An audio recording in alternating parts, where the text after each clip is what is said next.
వైజయంతిమాల మొక్క గురించి నా ఛానల్లో వీడియో ఉందండి. ఇప్పటిదాకా కూడా ఇంకా వీడియో చూస్తున్నారు అందరూ కూడా. చాలా సంతోషం అండి. చిన్న అప్డేట్ ఇద్దామని ఈ మొక్క గురించి చాలామంది కామెంట్స్ పెట్టారండి. అంటే ఇది సీడ్ నుంచి వస్తుందా, మొక్క ఎక్కడ దొరుకుతుంది, మాకు ఎలా అందుతుంది అది అని చెప్పి. ఇప్పుడు సీడ్స్ పోస్ట్ చేయాలంటే చాలా కష్టం అండి.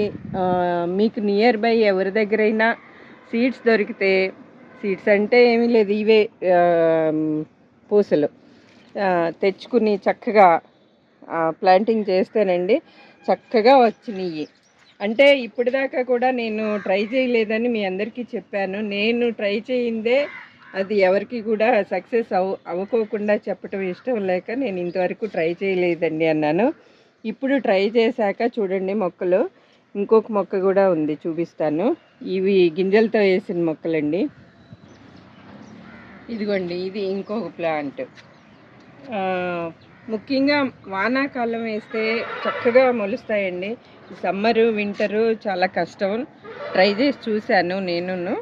వర్షాకాలంలో మాత్రం సక్సెస్ఫుల్గా మొలుస్తాయి చక్కగా. ఆల్రెడీ బీట్స్ కూడా వచ్చినాయి చూడండి. ఇదిగోండి, ఈ వానలకి చక్కగా అన్నీ కూడా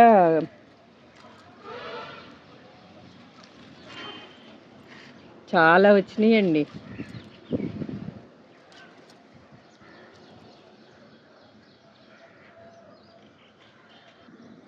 ఈ వర్షాకాలంలో అడ్వాంటేజ్ ఏంటంటే మొక్క బాగా పెరక్కోకుండానే చక్కగా మీకైతే పూసలు వచ్చేస్తాయండి. చూడండి, గుత్తులు గుత్తులుగా వచ్చినాయి.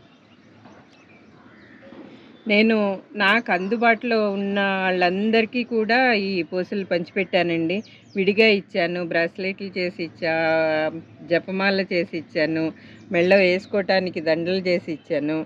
అట్లా ఇచ్చిన తీసుకున్న వాళ్ళందరూ కూడా చాలామంది మంచి జరిగిందని కూడా చెప్పారు. నాకైతే చాలా ఫేవర్ జరిగిందండి వీటి నుంచిను. ఈ మొక్క మాత్రం అవకాశం ఉంటే తప్పకుండా పెంచుకోండి.